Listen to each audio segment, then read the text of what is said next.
Mr. Edit Man presents. What are your best examples of people cheating the system? So I work in the luggage claim department for a major airline. All day I get to hear customers yelling and complaining. What I did is borrow one of the wheelchairs from the airport and sit behind my desk all day long. Customers come in all angry, see me in the wheelchair, realize they are about to yell at a guy who is possibly crippled, and all of a sudden they turn into the nicest people. Physically my blood pressure has dropped, and in general I'm in a pretty good mood most of the time.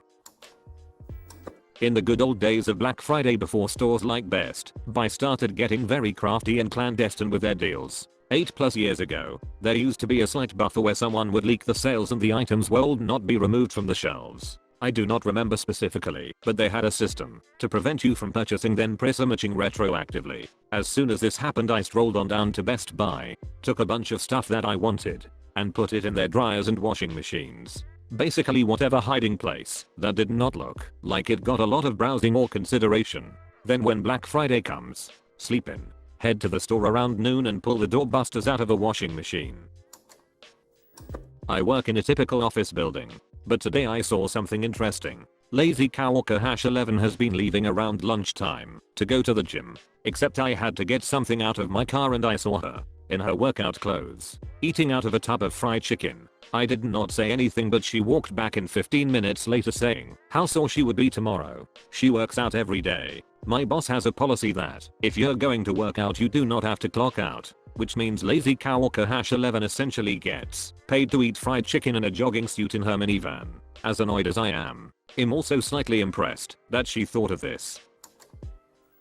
I used to work in a camera store that sold warranties. No matter how the camera broke, they would fix it or replace it under the warranty. The only problem was that the store would ship off the camera to be repaired, sometimes for months, up to 5 times before replacing it. So, let's say your battery cover breaks off, you ship it off, and 6 weeks later it's back. But it's really a brand defect, so the cover pops off again. They would not replace the whole piece or give you another camera. You're out the camera for months while it's being fixed. They keep selling the defective camera and the warranties. I got tired of ducking over customers. I thought it was dishonest. I read the contract myself and found an interesting clause. If the camera was so physically damaged that it was obvious it could not be fixed, we could take a pic of it and send that instead. The person immediately got a new camera. When people would come in with a camera with a defect it'd seen 100 times, I'd ask if they just wanted a new one.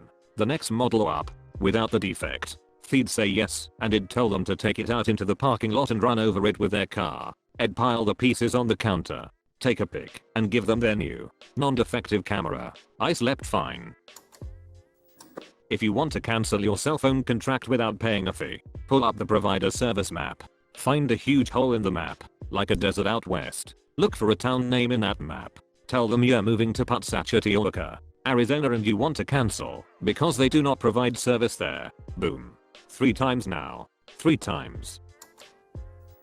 I'm from Northern Ireland, and when ordering stuff online I'd always write Belfast Island on it instead of NI. The post will still get there, as yes, technically Belfast's in Ireland P. The post would be directed via the Dublin sorting office instead of coming into the UK routes. 9 times out of 10, the Dublin sorting office would just send it on up to Belfast, instead of forwarding it to Royal Mail in London, who would then slap a huge import bill on it, whereas the Southern Irish Postal Service cannot charge me import, as I'm a UK citizen. The Republic of Ireland could not give a duck if the Queen's out of pocket over a few quid p. My granddad was a Royal Mail postman for years. He taught me that 1p.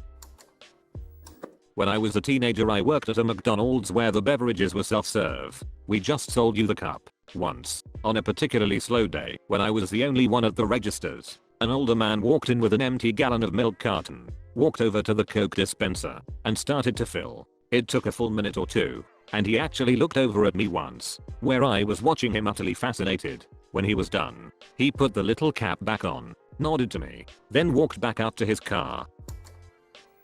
At my university I would always order delivery from a late night eatery and get a ride home with the delivery guy. Less expensive than a taxi, with a meal included.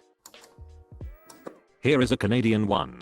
Being Canadian it's even ethical. Wait outside a superstore gas station and watch 4 users that leave the receipt. On the end of each left receipt is a super buck. 20 minutes and you can collect enough for lunch. Saw a bum doing this. Thought it was pretty creative.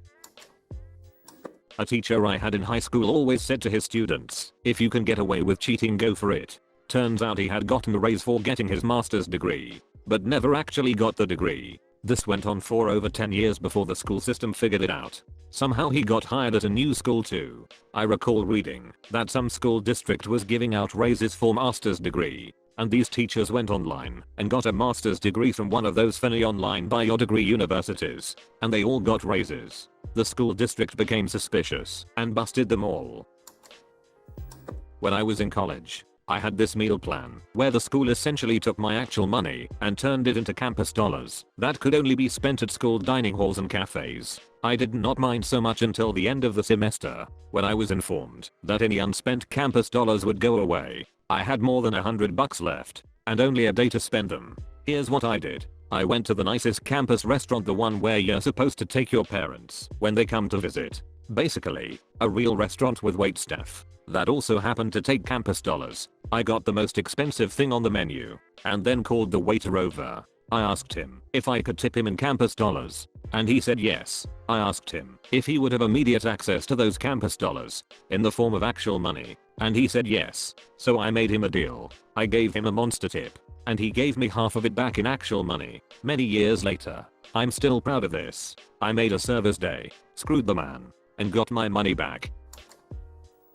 When I was a precociously computer savvy 11-year-old, I found a website that parents could set up as a reward system for children doing chores. The parent would set up an account listing several chores and assign them point values. The child, after completing these chores, could then use the points to buy various items offered on the website. There was, somehow, no charge for any of the stuff. So, I created 2 email accounts, 2 passwords on the site, and set up a really generous reward system where I got tons of points for doing imaginary chores. I used this to buy a malarkey load of Pokemon cards that I then played with my grandpa because I did not actually have any friends.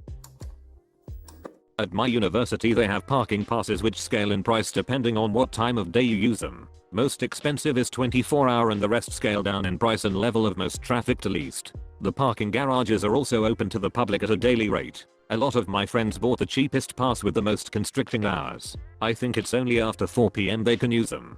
So what they do is come in the morning and take a ticket as if they're going to use a daily rate. Then at the end of the day they swipe out with their garage pass. I was flying last month and the plane I was on had Wi-Fi. There was a free 15-minute trial and then you could purchase a chunk of time. I just kept deleting the cookies on my phone, refreshing, and logging back in. I stayed online for over an hour for free and watched Mr. Reddit Man and liked his videos and subscribed. My sister and I were once given questionnaires at an aquarium where you had to scratch off the correct answers to questions that were hidden around the complex. If you got them all right, you won a prize. I figured that I could just scratch off all the answers on one sheet and then just do the correct answers on the other and hand that in. Perfect score. My boss will often check the date modified on certain files on our server to see if I have updated or even opened a certain file recently. So, I have installed a changer utility that allows me to modify the date modified on any file. This comes in most handy when my boss wants to give me weekend assignments. I just come in on Monday morning and change the date modified to Saturday night, and he thinks I was actually doing something for work on Saturday night. I have actually received a lot of kudos for this. I do not feel bad though, because my boss is a huge dickhead. Back in high school I would buy massive quantities of arcade tokens from the manufacturers off of eBay. I was getting about $10 worth of tokens for each $1 spent. I was there one afternoon when some kid went up to the counter and pointed out that the token machine was giving out tokens from some other arcade. The owner was more than upset, and I knew it was time to find a new arcade. When I quit a job over a decade ago, my ass of a boss forgot to submit my termination form. I kept getting paid for over 3 months, and I was a manager, making pretty good coin. I knew they'd eventually catch it, and I thought they'd ask for the money back, so I banked every check and did not spend a cent. So the paychecks eventually stopped after 3+ months, and I waited for the call or letter asking for the money. It never came. 2 years later I used the money to buy my hot tub. Now my ass gets massaged by bubbling water thanks to my incompetent ex-boss. The college I commuted to did not have enough parking for the commuters, but roughly 10 times what it needed for the residents. One day I was forced to park in the resident parking and got a ticket. Every day I had to park there, I'd slip the ticket under my windshield wiper and walk on into class. The cars around me would get tickets, but they'd just leave the old one on my windshield figuring they already got me. Never even paid it. Worcester State did a horrible job of enforcing parking fines 10 years ago. I did this at my school. I put the ticket under my windshield, and for the first time or so it worked. Then I started getting tickets again. One day I sat outside, when I parked legally, and watched the parking guys do their thing. Turns out they mark the tires of the newly ticketed with chalk. It's genius. Really? Who looks at their tires? So then I noted the rotation of colors they used and bought my own chalk. At the arcade, if you pull the ticket out real slow and careful you can get an extra one. Boom. I lived in a trailer park next to a Chuck E. Cheese, and before they got the shredders, they just threw out the old tickets in trash bags. I'd wait until the shift changed the next day and split the tickets with my friends. Great system.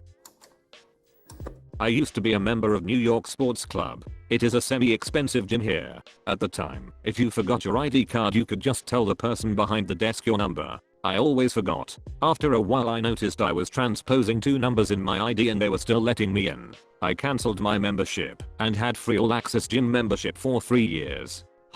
I did this at a local racquet club for a while. The very first time, I walked in like I knew the people behind the desk. I waved and said a very friendly hello, like I was happy to be seeing them again.